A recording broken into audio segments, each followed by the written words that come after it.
What? Is this on? We're live now?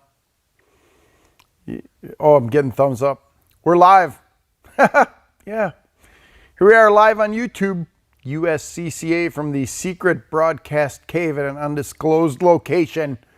Far, far away, ready to answer your self-defense questions. I'm Kevin Michalowski, Director of Content and Executive Editor of Concealed Carry Magazine. And we're here to talk about guns, self-defense, whatever questions you want. We're going to let this build up a little bit, let some people start chiming in, start asking some questions. And then the producer, who just walked away for whatever reason, is going to be feeding me these questions through the magic of computers. And I will be able to answer your questions live and on the air, and we're ready to go. So, how's everybody doing? Hey, we're getting ready, coming up on fall season. Christmas gift giving time is coming up soon. I accept firearms, ammunition, and firearms accessories in case you are so inclined.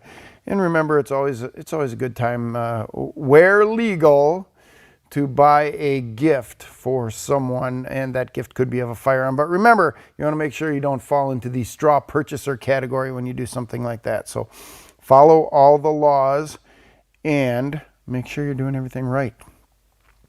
Waiting for questions to start rolling in. I'm sure you're out there. I'm sure you're watching, and I'm sure you have a question. So before we get going, I'll let you know that, hey, if you like this content, and I haven't really answered any questions yet, so you may not know, and you're interested in the USCCA, we have 4 free bonuses that you can get right now when you join.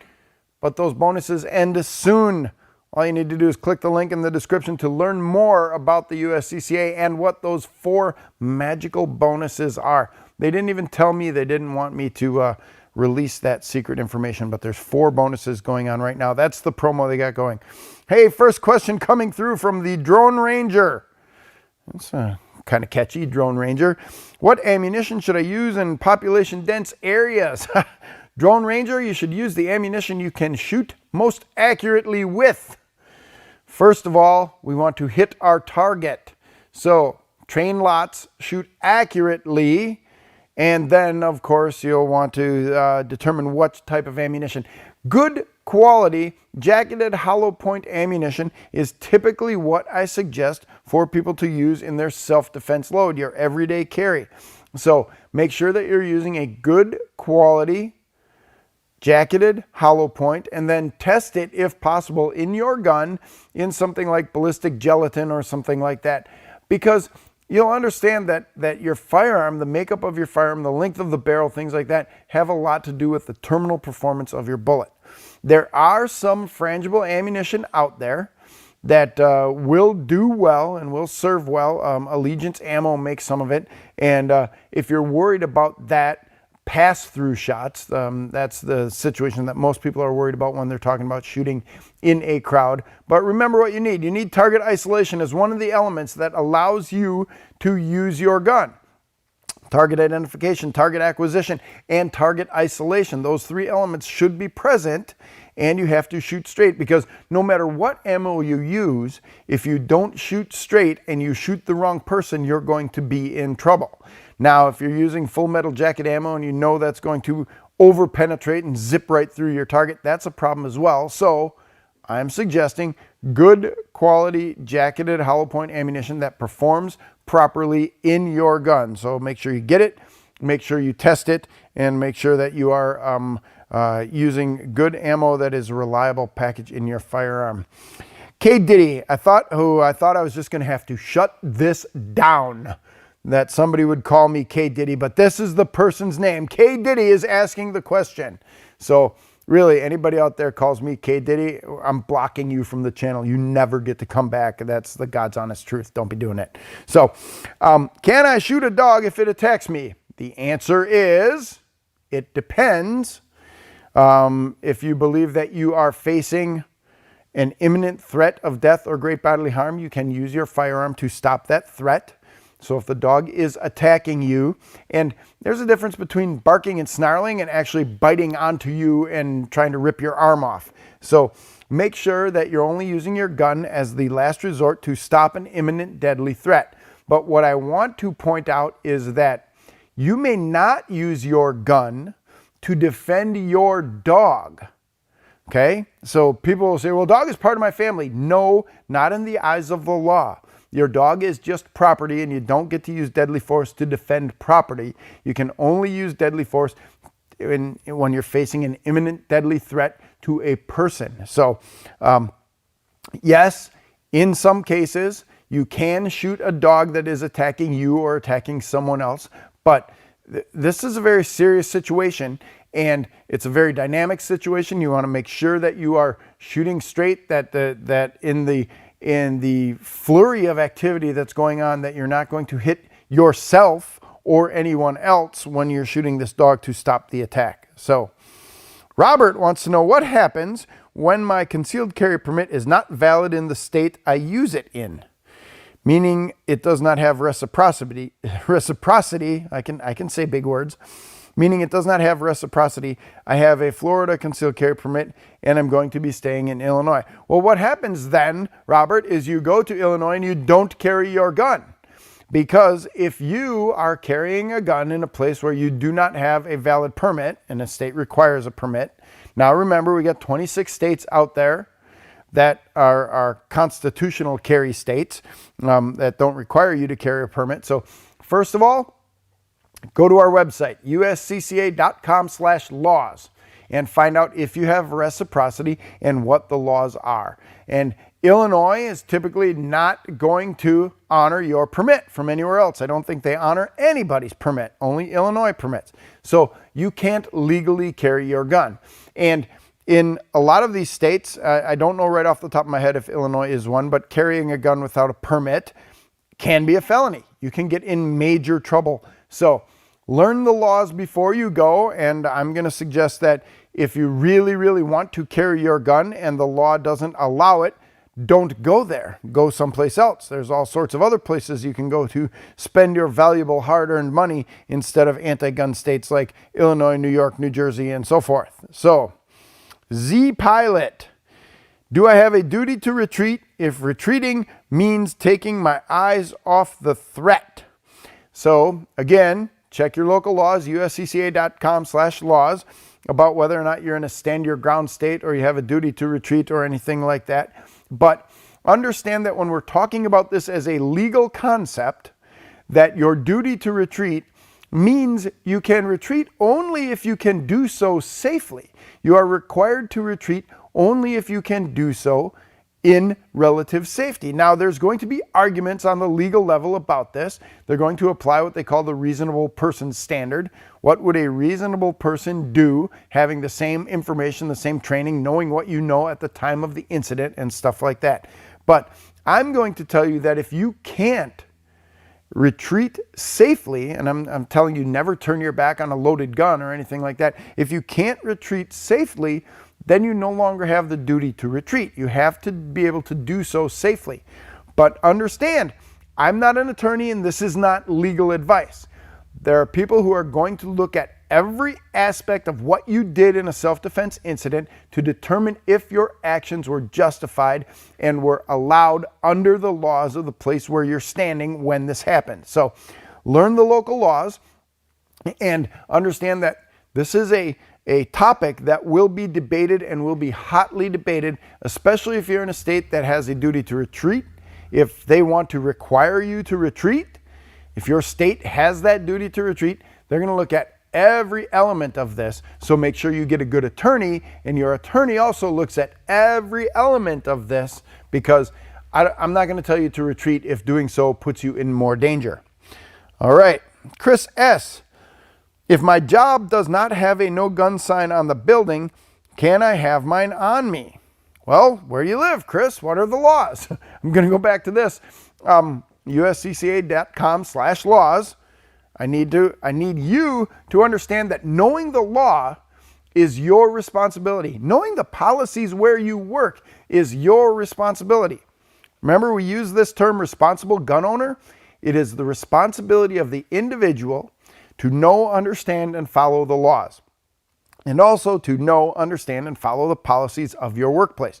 Now, I can tell you that here in the state of Wisconsin, where I live, that if your employer says guns are not allowed in the workplace, then yes, you're not allowed to carry them in there, and they can take action against you, on not legal action, but they could terminate you and they can fire you and things like that. But you can have your guns stored locked in your car because you need to protect yourself on the way to and from work. So they can't take that away from you. They can't tell you that you can't keep your gun in your car while the car is parked on the work premises.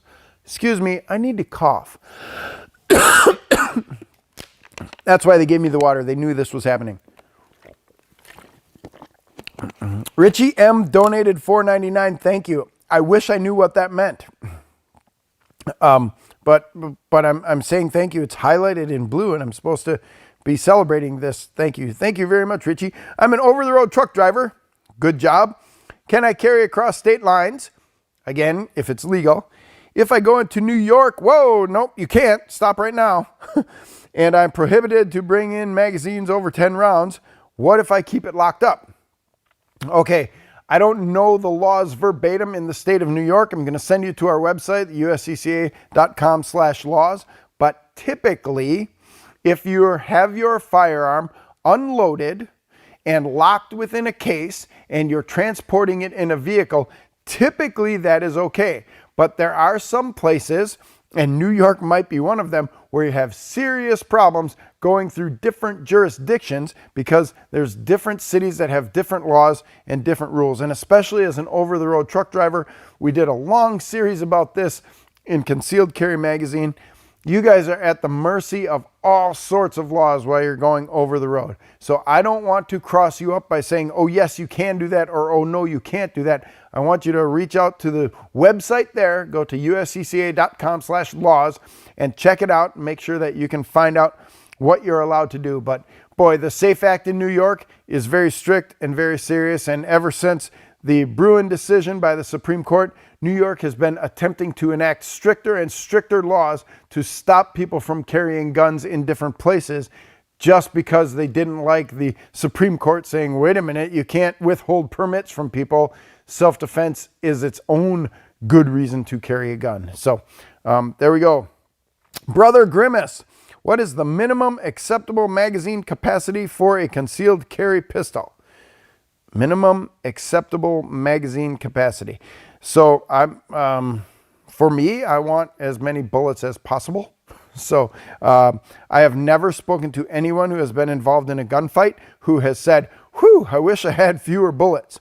So I did interview a fellow for the magazine, for Concealed Carry Magazine. We went down to his place and we talked to him, Wayne Pert. If you get Concealed Carry Magazine, you see his face on the cover of the most recent issue. Wayne carried a Taurus pistol with a 12-round magazine that he only loaded to 6 rounds. He used all 6 rounds against the bad guy and then had to take the bad guy's gun away from him and use the bad guy's gun on him. So the minimum acceptable magazine capacity is as many rounds as you can get in that magazine. What's comfortable for you? I want you to have a gun that is comfortable for you to carry and comfortable enough for you to shoot regularly so you train. So 9, 10, stuff like that. Those are great magazine capacities. 7 is great. If you're going with 6, well, you might want to consider a revolver or something in that area. So again, go with more bullets. Go with the gun that is comfortable for you to carry and comfortable for you to shoot or hide under your shirt. There. All right, I'm going to slow down, take a deep breath, and tell you, if you like what you're seeing and you're interested in the USCCA, 4 special bonuses right now if you're interested in joining. So they end real soon. Click on that link in the description and learn more about the USCCA. I don't even know what the bonuses are. They just told me that the new promotion has 4 bonuses and it will end soon. So if you're interested in joining the USCCA, go and do that. I'm not giving you the sales pitch. That's not my job. I'm just supposed to be really smart and good looking. So Toxic A. I don't know if that's the right handle that you should have, but Toxic A. So, well, thank God it's not Toxic AF. So it's just Toxic A. But we'll move on from that. I have a question. Good, that's why we're here. A guy steps up to my family member. He won't take his hands out of his pockets Am I allowed to display my firearm if he proceeded to ignore my warnings? No, you are not in a situation like that. You don't have the legal right as a private citizen to order anyone to do anything. Police officers can do that. They can order you to, they can give you lawful orders and tell you to do stuff. You as a private citizen cannot do that. This guy walks up to a family member and he won't take his hands out of his pockets. Get out of there. Escape. Get ready, but you can't be brandishing your gun, because at this point, and this is what's totally unfair, we're always behind the power curve. We don't know what's going on. We don't know for sure that this person is attacking us. And by the time we know for sure, we're already one step behind. So if this situation has you being uncomfortable and you don't like what's happening, I want you to leave. I want you to back away. I want you to be prepared and be ready, but disengage from this situation and don't be pulling your gun out and start pointing it around, because his hands might just be cold. He just might not want to take his hands out of his pockets, and you don't have the legal right to do that sort of stuff. So your warnings are just your warnings. You can ask him to do it, and if he doesn't do it, guess what? You don't have any legal authority to make him do it, so you certainly can't make him do it at gunpoint. That's going to get you an assault charge. So don't do that. Tony D, do you recommend the Glock 42 or the Sig P365? Keep in mind, I'm old.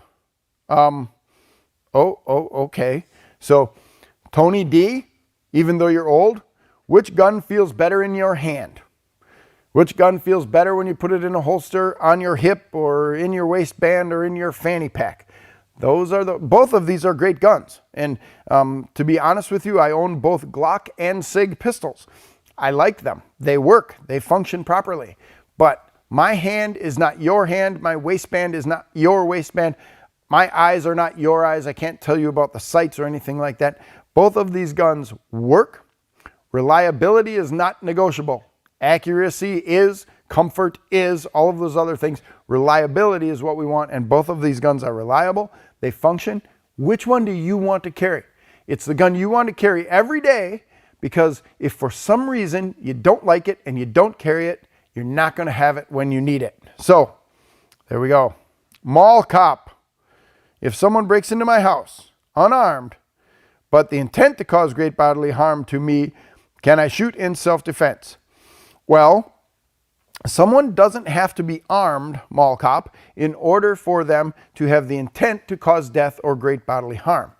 They may have that intent, and they may have that ability to do so, even though they're not carrying a firearm or other weapon. So understand that if you reasonably believe that you are in imminent fear of death or great bodily harm, then you may use deadly force in self-defense. That's going to be the level that you have to rise up to. Now, people are going to ask all sorts of questions. The prosecutor, the investigator are going to ask all sorts of questions. And when we're talking about the use of deadly force, in order for it to be deadly force, do they have a weapon? It doesn't have to be a knife or a gun or a baseball bat. It can be fists or feet. More people get killed by fists every year than get killed by rifles. So understand that. Do they have intent? Have they declared that intent, or is it simply implied? And do they have a delivery system? Do they have a means to make good on that threat, on that intent? If all of those elements are there, then yes, you may use deadly force. You may shoot in self-defense. So asking now about this, if someone breaks into your house, that could signal a castle doctrine incident in which the court then has to presume that they are there to cause death or great bodily harm. You're taking away one element from that thing that you have to prove, and you're presuming that they are there to cause death or great bodily harm. So then you may get to use deadly force sooner, or you may not have to wait until you understand their intent, because that intent is already stated by the time they're breaking in there. So realize that the castle doctrine is not a blanket hunting license or license to kill or anything like that. There are lots of rules that go along with castle doctrine, but the level we're looking at is, do you reasonably believe that you are in imminent danger of death or great bodily harm? And if you can answer yes to that question, then yes, you may use deadly force to stop that threat. Captain Rudy, 4021. Thanks for the $5 super chat. I don't know what that means. Why do I have this? Why is this information on my screen? They're donating. Oh, people are donating. That's what it means. No one told me that. No one told me donations were happening. So why am I always the last to know? Cam Rudy, thank you for the $5 donation. And it says super chat. I assume they're donating to the super PAC. That's what we're doing right now. YouTube. They're sending donations through YouTube chat. Wow. Super chats. Super chats. Thank you, Captain Rudy. And thank you, everyone in the staff, for letting me know this was happening. I just always love looking silly like this. Thoughts on someone with high-functioning autism owning and carrying a firearm? Not a question of legality, but a question of whether or not it is a good idea. While this is something that might be beyond the scope of my understanding for all this, I am not a medical professional. And, when we're defining high-functioning autism and you're on that spectrum, can this person be considered to be able to make effective decisions under stress, especially under dynamic activity? And sometimes things like that are happening and folks with autism can't function properly when they're doing that. This is not for me to decide. This is a decision between the person who is owning the gun and the medical professional to make sure that no mistakes are going to be made. Because the worst possible situation here is that person uses the gun improperly and is then charged with a crime, or even worse yet, worse than that, that person fails to use that gun properly, the gun gets taken away from them, and the bad guy then kills them with their own gun. So this is something that I'm not going to stand here and make a declarative statement about this. This is something beyond the scope of what we can answer right here and right now. So, all right. The current meta, and I'm thanking for the $5 super chat here too. I carry the Canik Rival, which doesn't have a safety other than the trigger safety. Is it safe to carry with a round in the chamber? The current meta, the answer is yes. And we will go on with the commandment, thou shalt not carry with an empty chamber. And I'll go back to what I talked about earlier. Wayne Pert, the guy that we just interviewed down in Florida, he had an empty chamber when he got involved in his gunfight. And the second round fired in the gunfight by the bad guy shot him right through the wrist. And then he pulled out his gun and he heard that loudest click in the world. And then with, as he described it, his wrist blown out, he had to figure out how to get around into that chamber so he could get back into the fight. So I'm also going to correct you that the Canik Rival doesn't have an external safety. There are internal safety mechanisms in place on all of those polymer guns, the Glocks, the Caniks, everybody else is out there making these guns. They are safe to carry with a round in the chamber. Maintain trigger finger discipline, maintain proper muzzle management, and that firearm is safe to carry with a round in the chamber. Get a good holster that covers the trigger and trigger guard, and that gun is safe to carry with a round in the chamber. Don't let anyone tell you any different. Yes, time for another drink. All right. Andrew R. $10 super chat. Wow, I must be doing really good. This is getting better and better. I'm a pizza driver that carries and would leave my car doors unlocked while delivering. If someone sneaks in my car, what should I do? Let them have your car there, Andrew. Okay, so you know, again, it's self-defense, not stuff defense. If you're leaving your car doors unlocked while you're making your pizza delivery and you come back to your car, first of all, situational awareness tells us to look in that car and make sure there's nobody in there waiting to surprise you. It's a perfect ambush location. Secondly, most modern cars now, except for my old 2000 van outside right there, have the little door poppers, the door clickers. Take your keys with you, lock the doors, deliver the pizza, come back and push the button and open the door so you can get in the car. That's the best way to do it. But if someone sneaks in your car and you come back to your car, you've got your gun on you, and there's a person in your car. All right, step back, call 911, wait for this situation to play out and see what happens. Currently, you're not facing an imminent deadly threat. There's just some lunatic in your car. So you can't just go in there and start shooting. You don't want to blow out your windows and make a mess of your car. You don't want to go to jail. You don't want to kill a person for the wrong reason. So make sure you know what's going on before you pull out your gun. And in this case, you can avoid this problem altogether. 1, by locking your car. 2, by making sure you practice good situational awareness before you get in your car. And 3, if you see somebody in there, don't get in the car. The best fight is the one you're not in. Let the police handle it. Eli H. says, should I carry a backup firearm, like a pocket pistol or a revolver? Or will carrying a second backup firearm make it look like you are looking for a fight in the eyes of a prosecutor? Well, Eli, you should carry as many guns as you can legally and comfortably carry, okay? Again, you might need a backup gun, but there are pros and cons to this. And whether or not you look like you're looking for a fight in the eyes of a prosecutor, I don't know till I meet the prosecutor. That prosecutor might also say that you are looking for a fight because you got pistol training.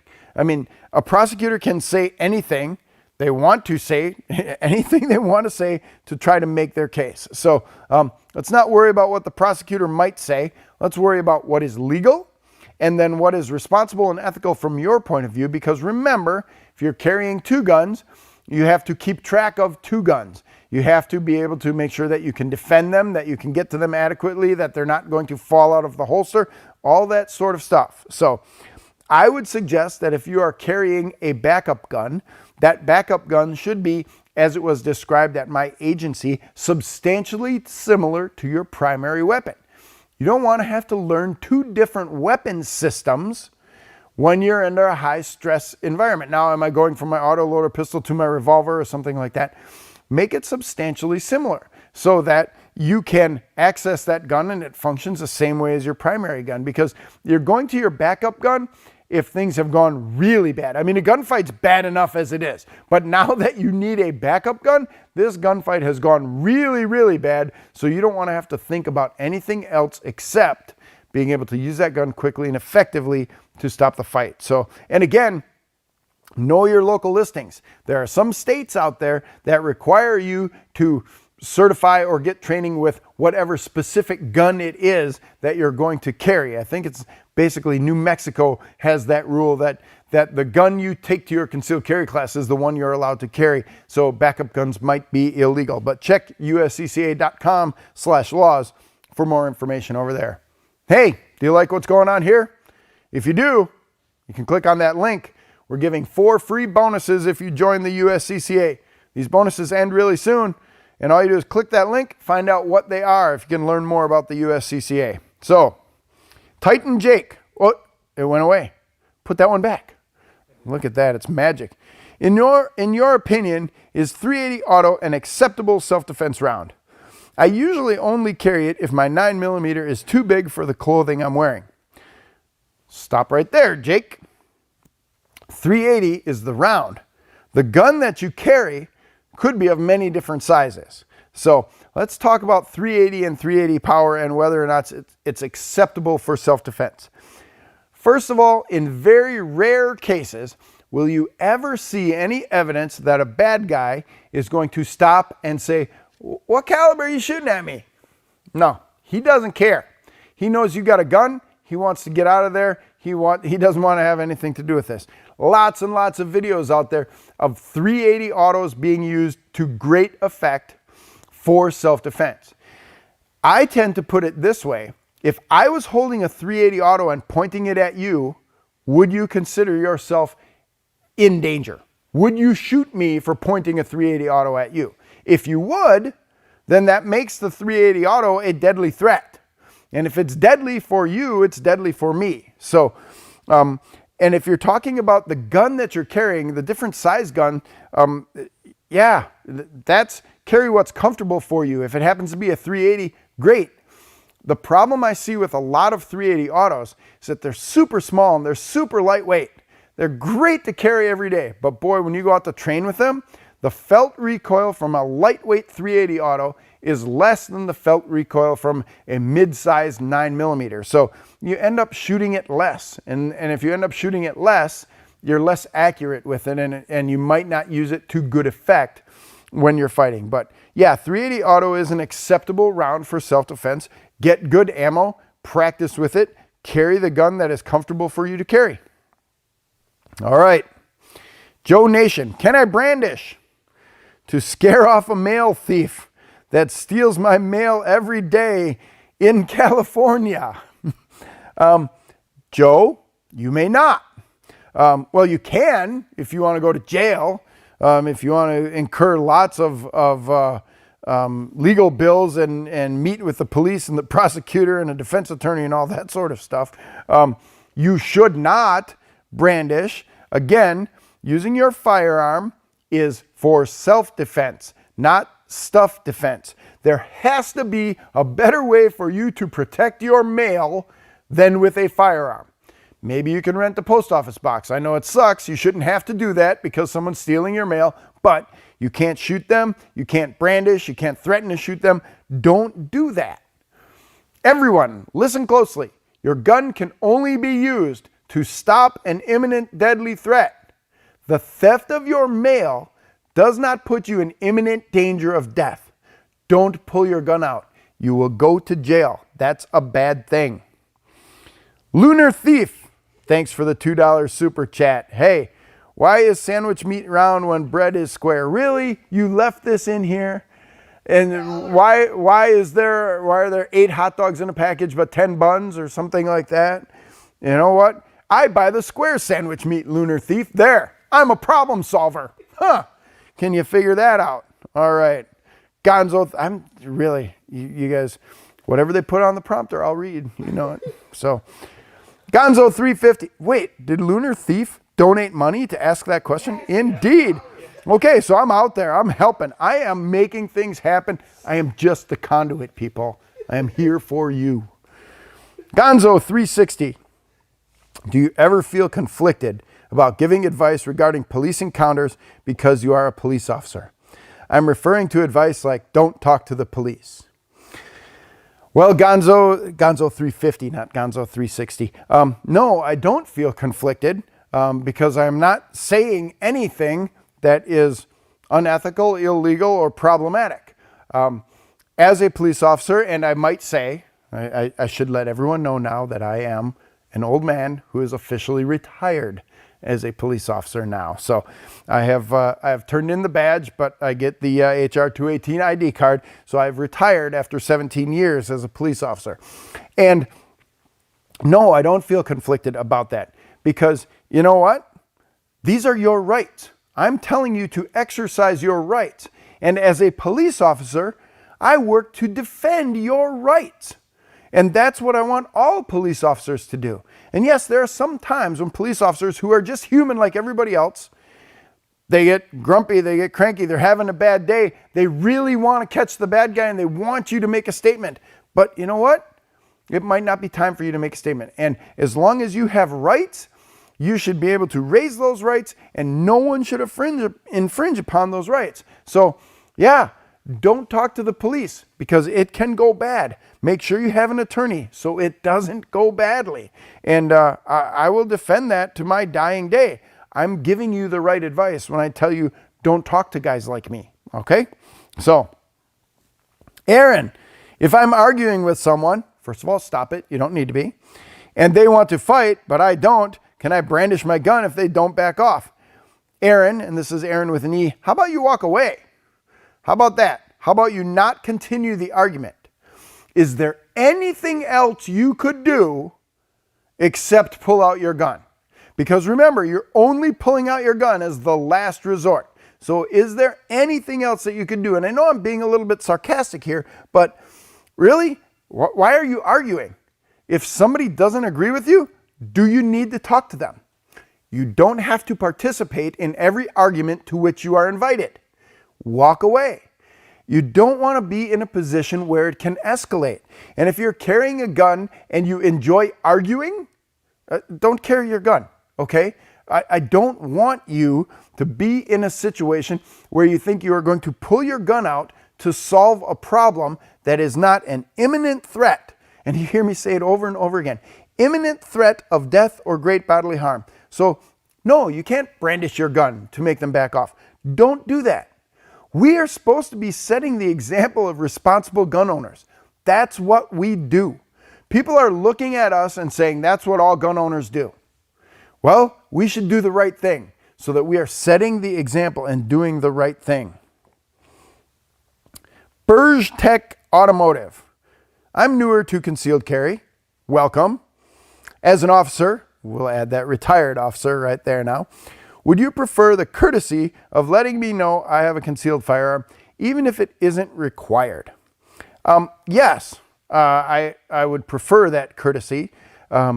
If you don't live in a state where you are mandated to announce that you have a firearm, there are some states that require you to tell police officers immediately that you have a firearm.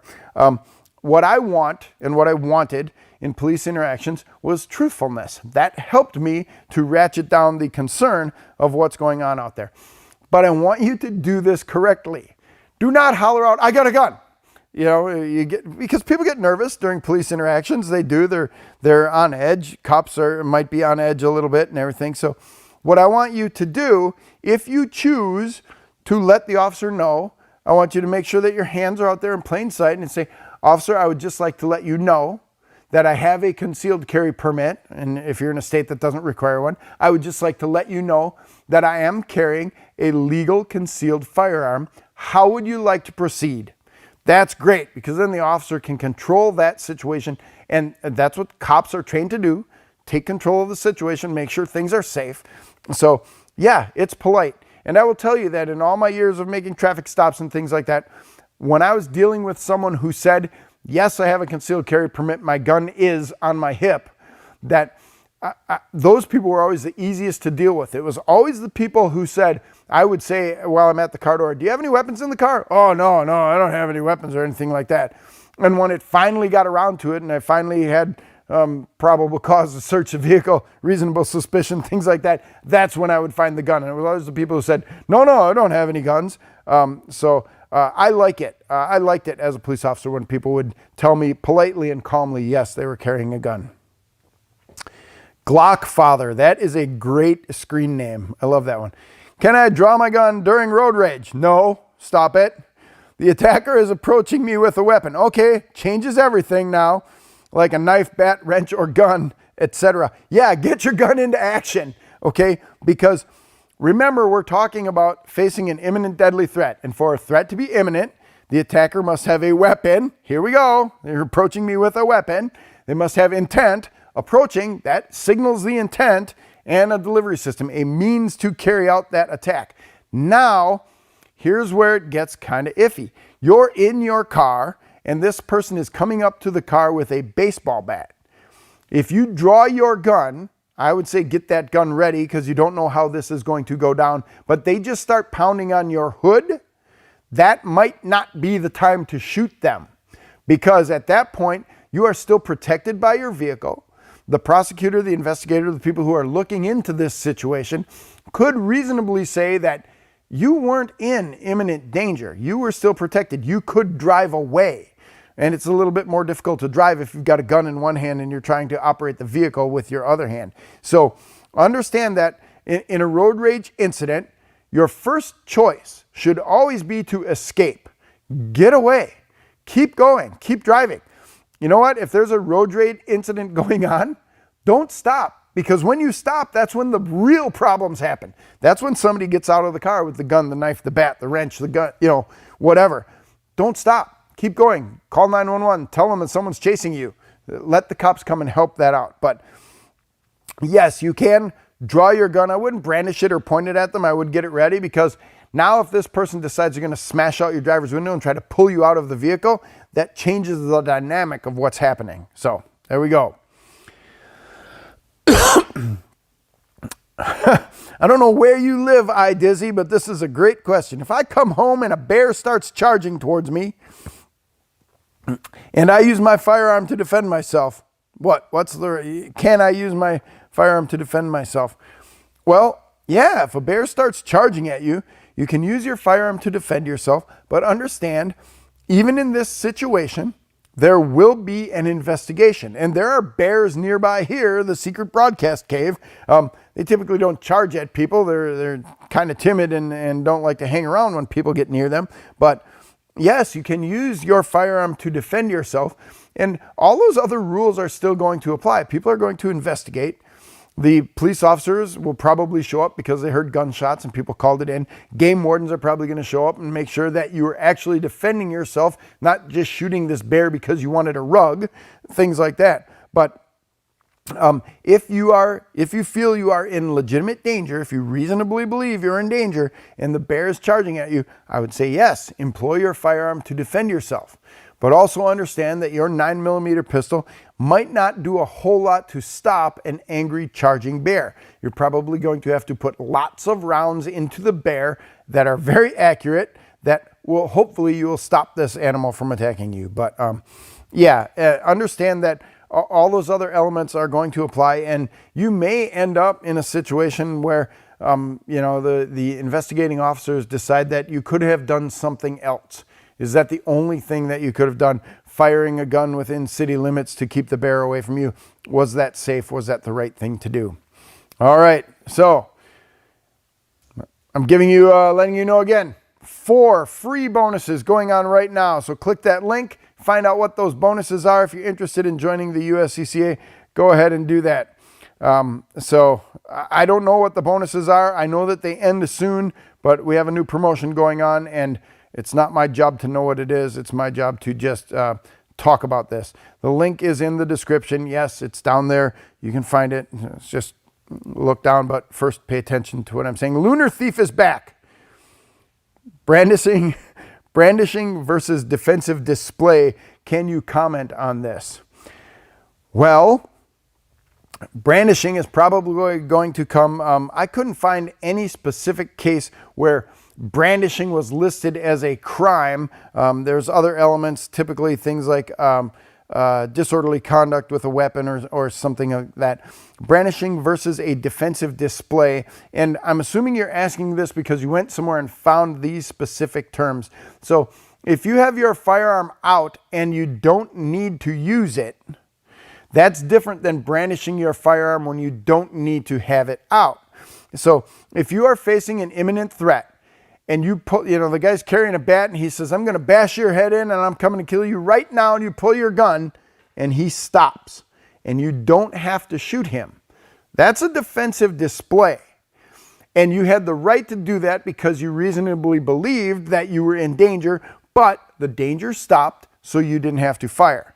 But as the question came in before, if we're arguing and the person won't back off, can you pull your gun and tell them to get away? Nope. That's a completely different situation. So that's the two areas, the two different elements of brandishing versus defensively displaying your firearm and not being forced to use it. If you have the right to shoot someone, but you choose not to, or you don't have to, that's different than just brandishing your gun to tell them to get away from you. So, New Life wants to know the best advice for a new concealed carry owner to get over the fear of carrying in public. Fear of being seen with a weapon or anxiety of carrying while carrying. My best advice is to carry more often. Okay? You don't learn to do something by not doing it. You don't get comfortable with something by not doing it. So carry your gun. Make sure that you are following all the rules and regulations and you're not, your gun is properly concealed and it is properly secured in the holster. Then carry your gun. If it helps you, carry it around your house before you leave or anything like that, before you go out. Or if you still feel uneasy while you're out there, just carry it around your house till you feel a little bit more comfortable. But you don't learn to do something by not doing it.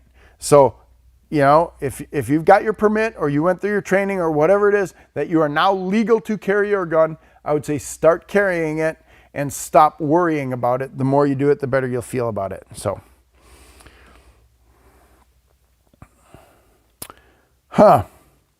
Melissa, I may be hiding a gun illegally. What do you suggest? Stop doing that. I don't understand the entire context of this question, but if you think you are breaking the law, I would ask you to stop breaking the law. I would like to know more information about this. Right now, it is pure speculation. But if you think you are doing something illegal, stop now. Don't get in trouble. All right? Just stop doing whatever it is you're doing that you think might be illegal. So I need more information about this before I'm going to go out on a limb. If someone is breaking into your garage and you know there is a weapon in there, machete, axe, hammer, etc., can you engage, or do you have to wait until you see them armed? Lots of different elements when we're talking about this. So is the garage attached to your house? And are you in your house? And is there anything that you could do other than when you say engage, I'm assuming that you mean shoot them. Okay? So if someone is breaking into your garage, remember that this is self-defense, not stuff defense. You hear me say that all the time. What do you have in your garage that would kill you if you didn't have? So that's really what we're talking about right now. That is irreplaceable. If somebody goes into your garage and gets a machete and starts coming towards you, wow, suddenly all those elements are fulfilled. Weapon, intent, delivery system, it's all right there. The game changes. But if they're just breaking into your garage, they might really need a new bike and they're going to steal your bicycle. And do you want to shoot them for that? No, that's a big problem. You shouldn't do that. You should only use your gun to stop an imminent deadly threat. Sauce boy, B-O-I-I. Would a compensator on my EDC be recommended or no? Well, Sauce Boy must be from Wisconsin, or no, right? So a compensator. It adds weight to the front of your gun. It adds length to your barrel. The new Sig 365 comes with an integral compensator already built right into the slide. So will this compensator help you to shoot better? And will it impede your everyday carry? Those are the two questions to ask. If the first question is yes, it will help you shoot better, then yes, carry the compensator. If it will not impede your everyday carry, then yes, carry the compensator. It's not going to be a problem. It's not going to be a legal problem or something like that. You sometimes can get more muzzle flash if the compensator ports are on the top and you're firing in low light. You'll see more muzzle flash popping out of there, and that might be a problem. But that is a personal decision that you are going to make. Do you need that compensator to control the recoil of your firearm to help you shoot better? If the answer is yes, then use that compensator, but also make sure that it is not going to impede your everyday carry. All right, moving on to vacant duck. If there is a school shooting, can I go on campus and use my concealed carry gun and stop the threat if cops are going to take a while to show up? Okay, so vacant duck, we are assuming that you know exactly what's going on during this school shooting. And if you know exactly what's going on and there's no mistaking who the bad guy is, yes, you can go there. Okay, so understand that if you go onto a restricted area, and it's restricted, you can't carry your gun on school grounds, and you go there and you stop a bad guy, I don't think any prosecutor is going to prosecute you for carrying your gun onto school grounds. But again, what I started with is, do you know exactly what is happening?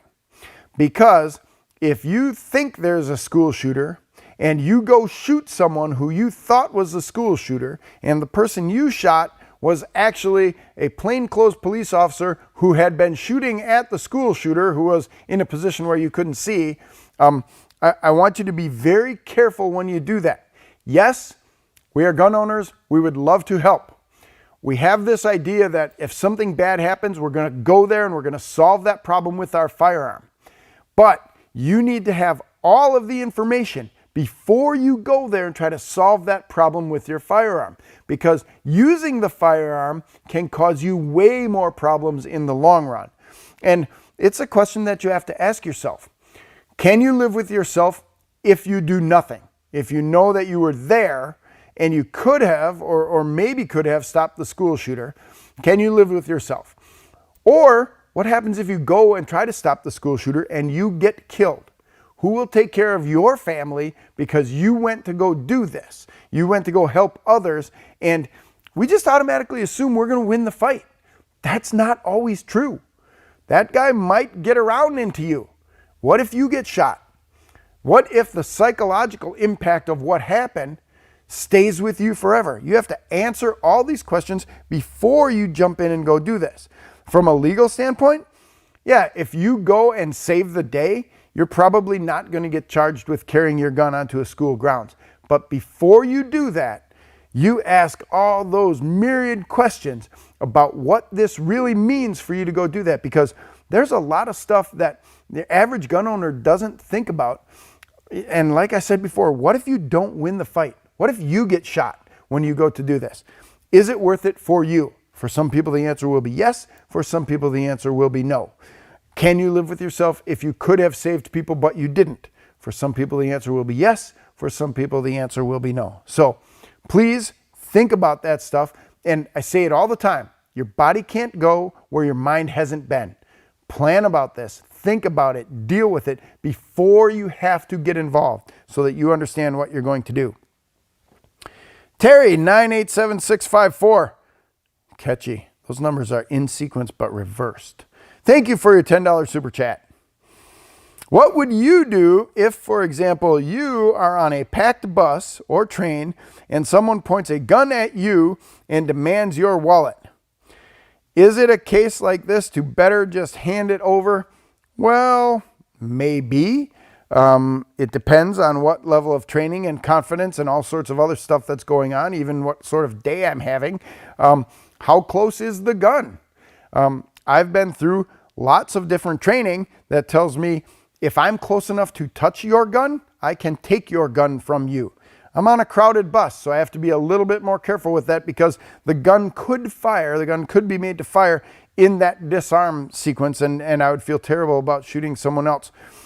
Do I believe that the guy is just going to take my wallet and walk away? If I believe that, yes. I'm one of those people who, hates big cities, and when I'm in a urban area, and I'm worried that, what if I get robbed?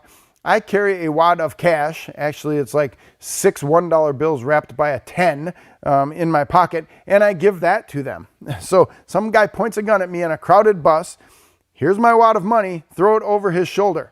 Now he can point the gun at me, or he can go looking for the money. What does he really want to get? So that's that would be my best option for something like that. But again, you got to prepare ahead. You've got to plan ahead. Your body can't go where your mind hasn't been.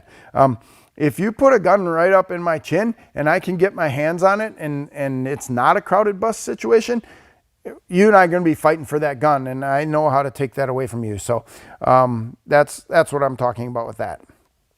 All right. Oh, this guy gave his first and last name. We'll just call him Dan J. After a shooting incident, at what point would you tell the police you want a lawyer present? Right when they arrive? I would love to have my lawyer present as quickly as possible.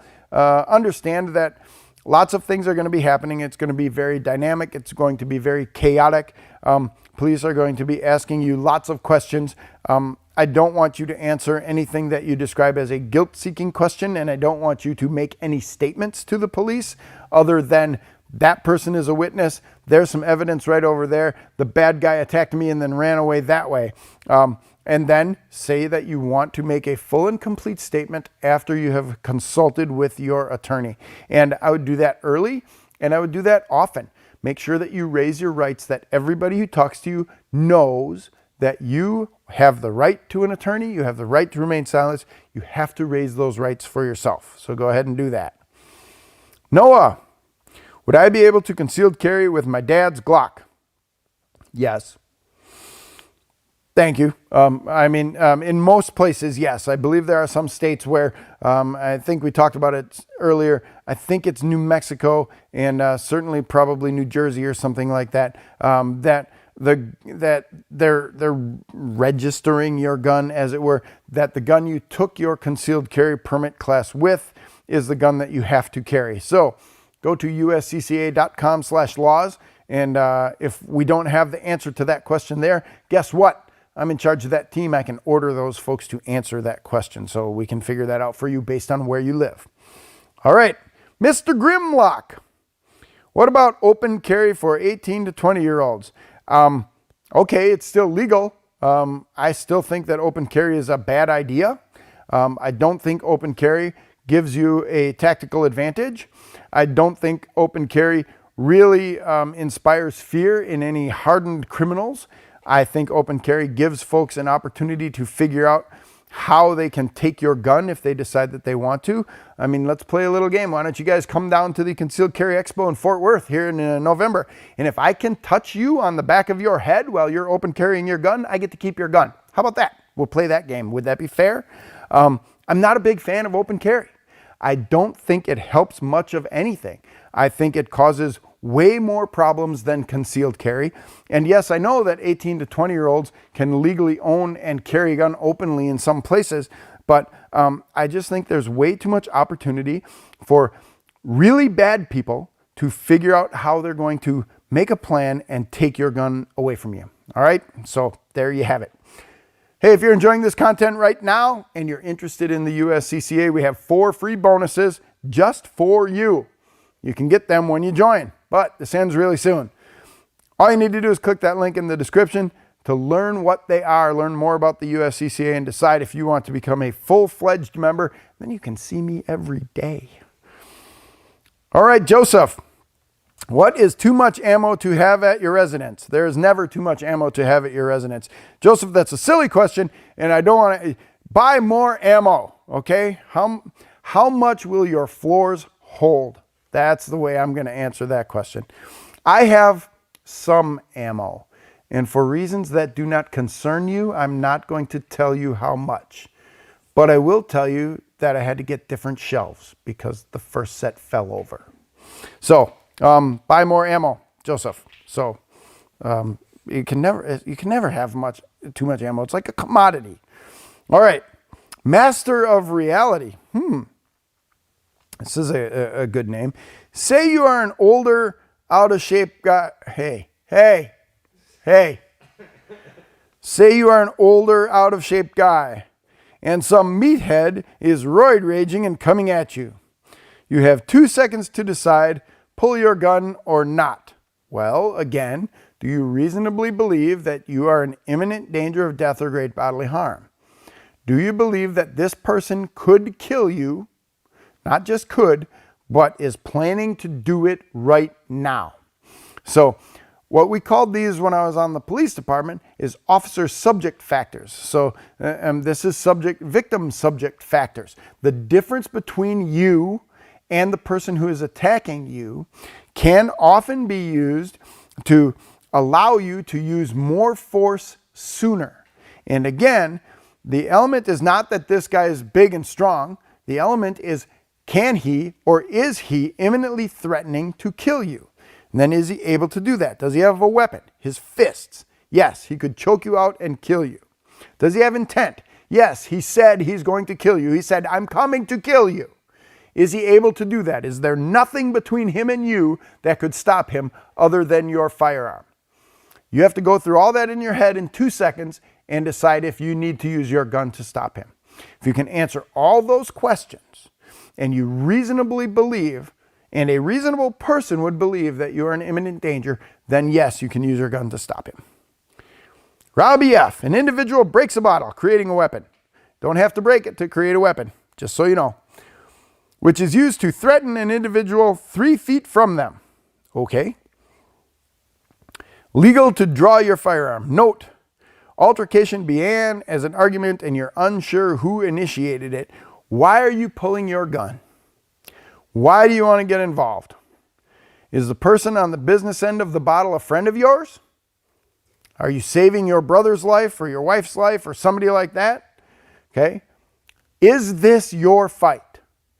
You say right here you don't know what happened. You don't know who initiated it. If you don't know, leave your gun in the holster. Because I can assure you that the responding officers are damn sure going to know what happened by the time they're done. And they got a lot more time to figure it out than you had right there. The best fight is the fight you're not in. Okay? Again, it's not heroic.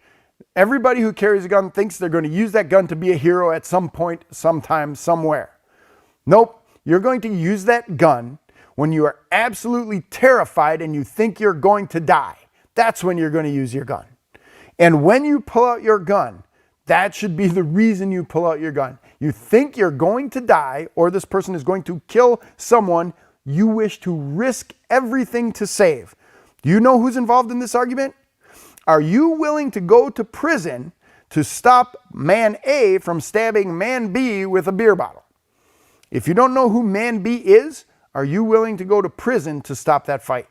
Those are the questions I want you to ask yourself. That's the reality of carrying a gun every day. Mall Cop is back with us. What are your thoughts on open carrying?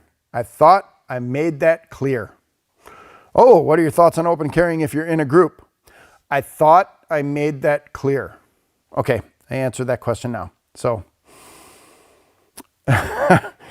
GE says, how many guns should I carry at the same time?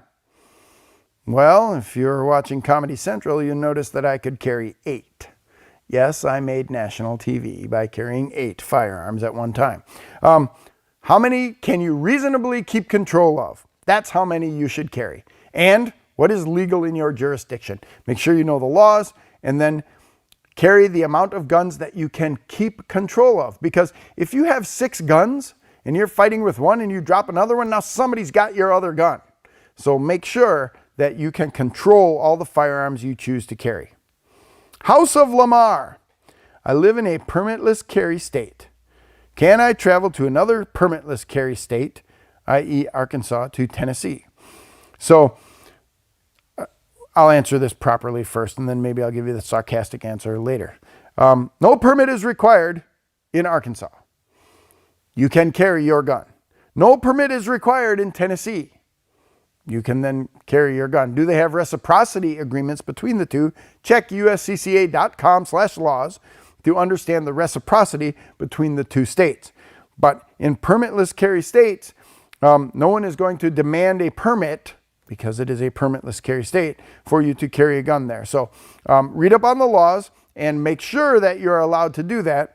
Typically the answer will be yes, but we want to make sure before we understand that. But we're talking about constitutional carry states, states that have actively chosen to remove the requirement to have a permit.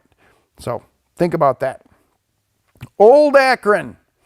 Can you give a legal example of when you can brandish your firearm? I think I already did that a little bit before. So you should pull out your firearm when you are facing an imminent threat, when you reasonably believe you are facing an imminent threat.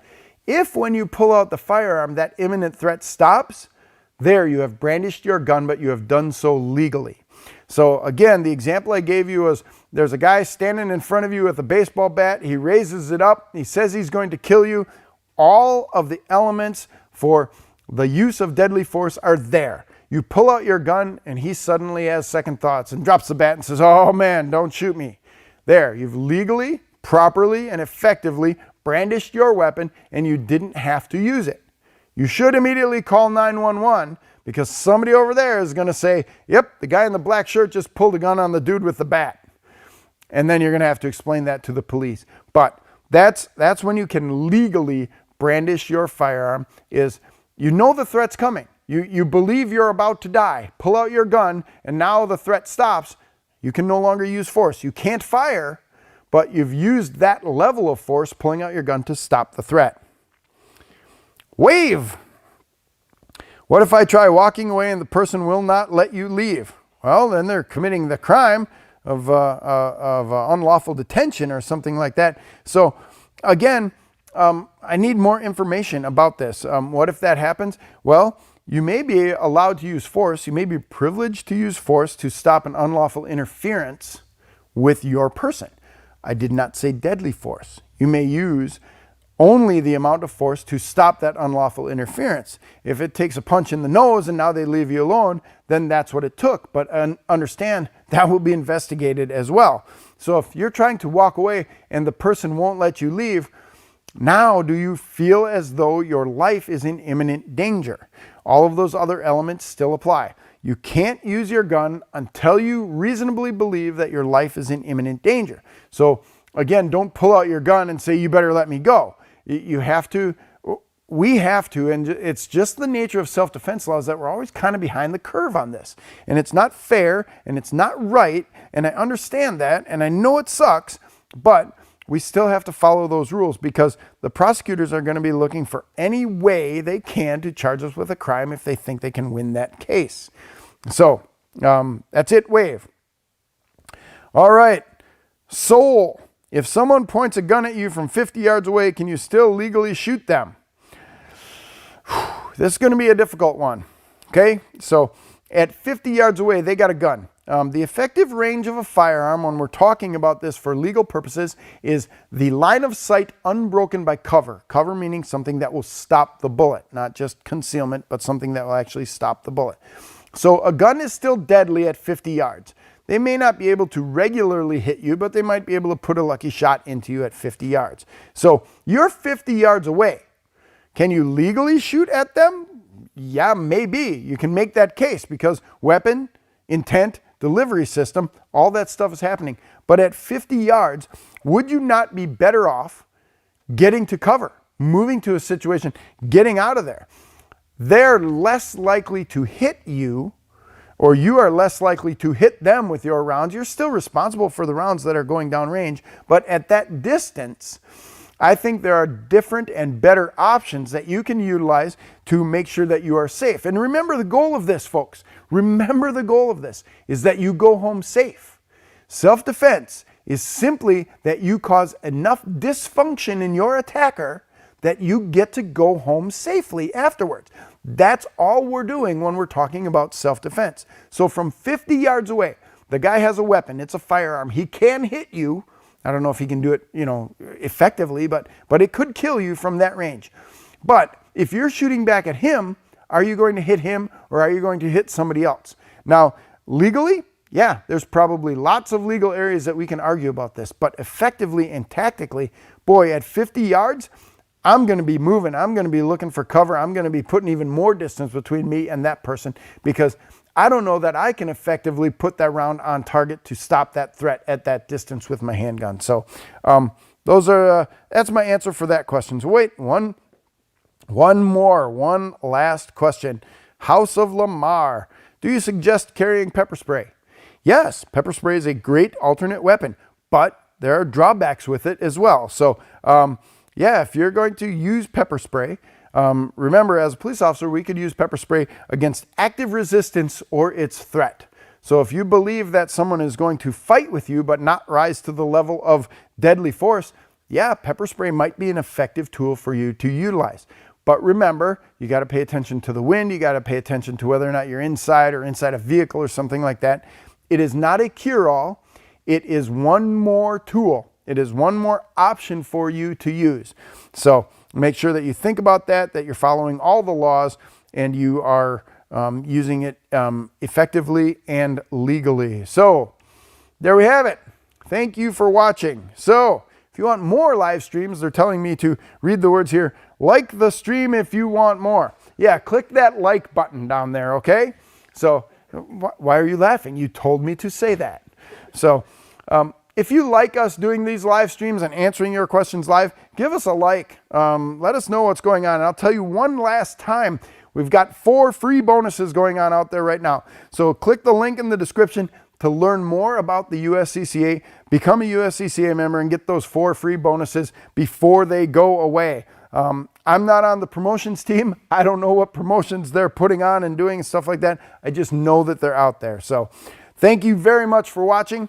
Truly appreciated you sharing this time with me. And if we can answer your questions, we're going to be here to do that. So click the like, follow this channel, do all of the other super cool social media stuff that we're supposed to do so that we can keep bringing you this information. I'm Kevin Michalowski. Talk to you later.